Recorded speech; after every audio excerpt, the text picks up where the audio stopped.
राजनीति के बिसात पर नए ताने बाने बुने जा रहे हैं। अपने पराये हो रहे हैं, पराये अपने हो रहे हैं। विरोधी और सत्ता के बीच का अंतर धुंधला हो जा रहा है। पिछले कुछ दिनों में कई राज्यों में ये तस्वीर देखने को मिल रही है। नमस्कार, मैं सचिन परब ईटीवी भारत की इस विशेष पेशकश में अपने सहयोगी सज्जाद और कैमरा पर्सन अनिल के साथ आप सबका स्वागत करता हूँ। हाँ। सीधी बात करते हैं सुप्रिया सुले जी से। सुप्रिया जी, स्वागत है ईटीवी भारत में आपका। अभी आपका जिक्र करते हुए एनसीपी शरद चंद्र पवार पार्टी के नेत्री के रूप में आपका जिक्र किया जाता है। आज पिछले कई सालों में राजनीति होने के बाद क्या ये बात थोड़ी सी चुभती है? किस बारे में? पार्टी का नाम ठीक है, लाइफ में होती है, चीजें सहन करनी पड़ती है। सुप्रिया जी, एक बहुत अहम भूमिका आपने कुछ दिनों पहले निभाई थी। भारत सरकार का पक्ष रखने के लिए आप अंतर्राष्ट्रीय स्तर पर गई थी ऑपरेशन सिंदूर को लेकर। कैसा रहा था ये तजुर्बा? बहुत अच्छा था अनुभव, जिम्मेदारी का काम था। लेकिन एक होता है कि जब आप सत्ता में, जब भारत में होते हैं, आप संसद में बात करते हैं तो वो सत्ता की नीतियों के खिलाफ बात करनी पड़ती है। जब आप अंतर्राष्ट्रीय स्तर पर भारत को रिप्रेजेंट करते हैं तो भूमिका अलग होती है। आज हमेशा सबका ही होता है।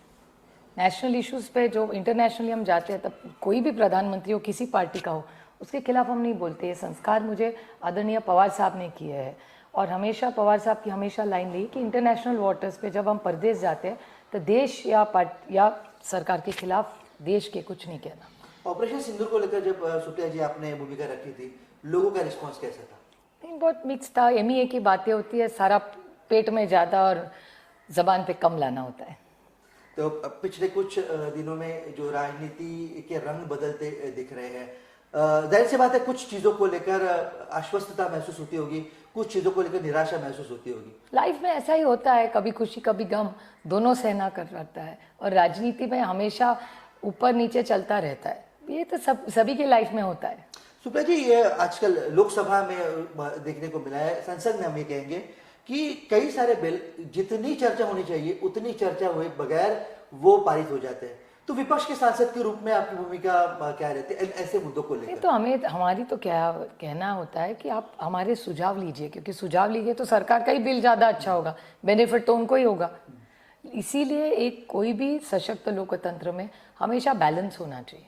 विमेंस रिजर्वेशन बिल जैसे बिल ऐसे है जो पारित होने के बाद भी डिलिमिटेशन वगैरह चीजों का इंतजार करते रहते हैं। हम लोग रुके हुए हैं। डिलिमिटेशन जल्द से जल्द करना चाहिए और अभी अगला जब लोकसभा होगा तो हमारी अपेक्षा है कि महिलाओं को आरक्षण मिले, लेकिन उसके लिए डिलिमिटेशन होना चाहिए। वो प्रोसेस कब सरकार शुरू करेगी मैं पूछने वाली हूँ सरकार में, अभी जब पार्लियामेंट सेशन होगा तो।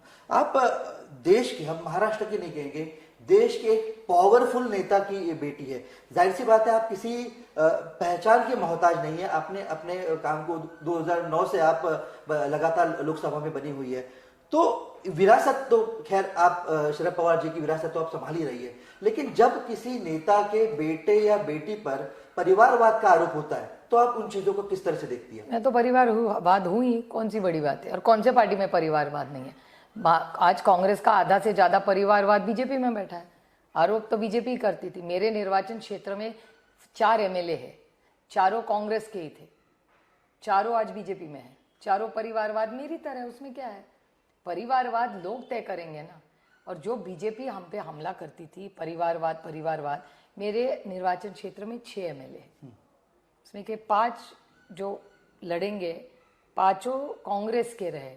तो जब बीजेपी कहती थी कांग्रेस मुक्त भारत होगा, कैसे कांग्रेस मुक्त भारत? सारे जो कांग्रेस के कैंडिडेट्स थे या चुन के आए थे, सारे पांचों के पांचों आज बीजेपी और एक अजीत पवार 6, सारे बीजेपी के साथ है। तो कांग्रेस मुक्त भारत कैसे हुआ?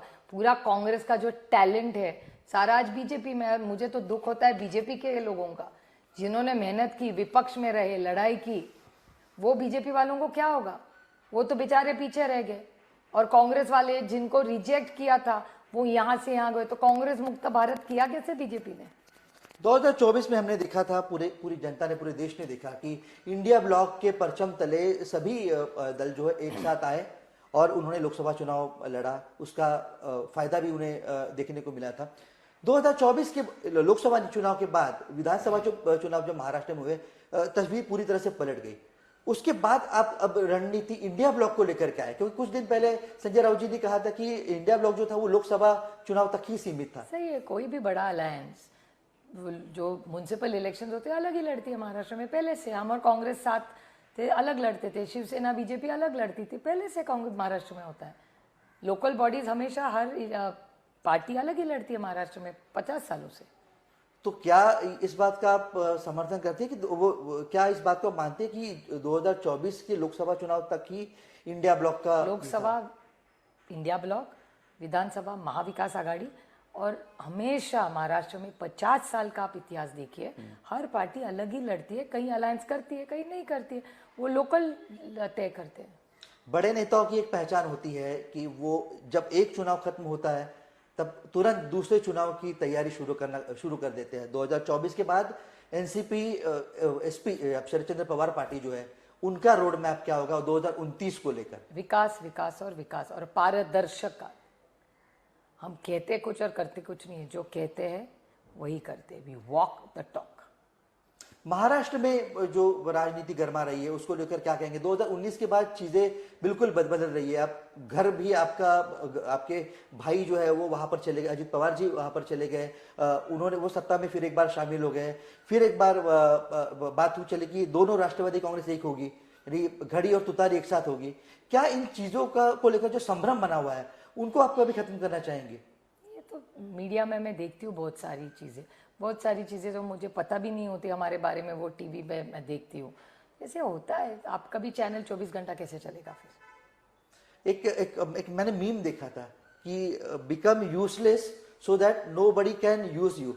राष्ट्रवादी कांग्रेस एक ऐसी पार्टी है जिन्हें कोई नजरअंदाज कभी नहीं कर सकता।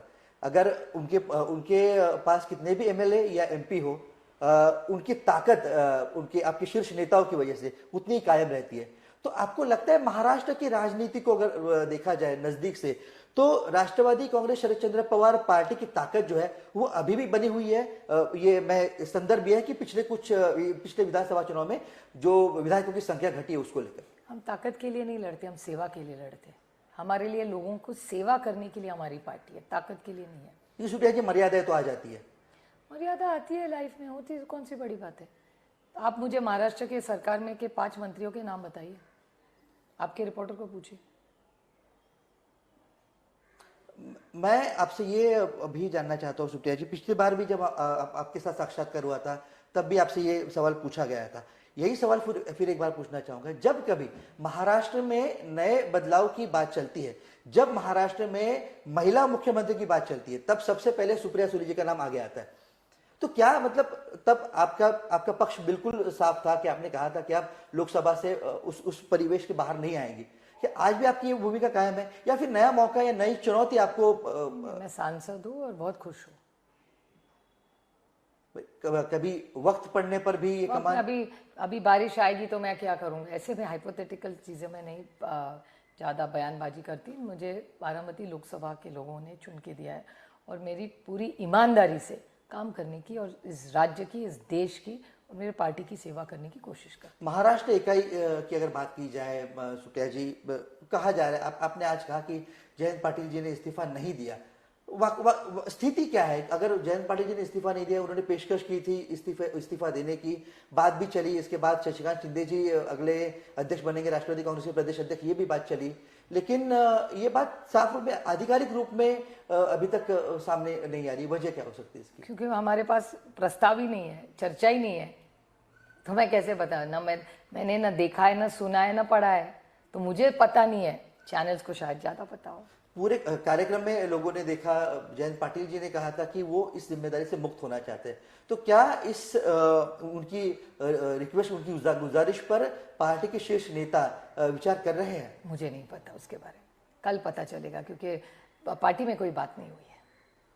मराठा रिजर्वेशन का सवाल जो है पिछले कई सालों से लंबित पड़ा हुआ है। मराठा समाज प्रोमिनेंटली कई दिनों से मांग करता आ रहा है एक ठोस भूमिका का निर्धारण, और उस भूमिका के निर्धारण के साथ साथ उस पर अमल, ये होना बहुत ज्यादा जरूरी है। इसका ये जवाब आपको, ये सवाल आपको महाराष्ट्र के मुख्यमंत्री को पूछना चाहिए।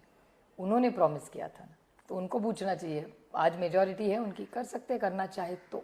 आपसे इसलिए पूछते हैं क्योंकि आप बतौर विपक्ष दबाव बनाए रख सकती है। हम तो दबाव रोज ही बनाते हैं। किसानों को बोला था कर्जा माफ करेंगे, ऋण माफ करेंगे, क्या हुआ उसका? कहाँ किया है, और ऑफिशियल स्टेटमेंट है, आपके चैनल ने भी दिखाया है। आने वाले दिनों में राष्ट्रवादी कांग्रेस एसपी की का भविष्य क्या देखती है आप?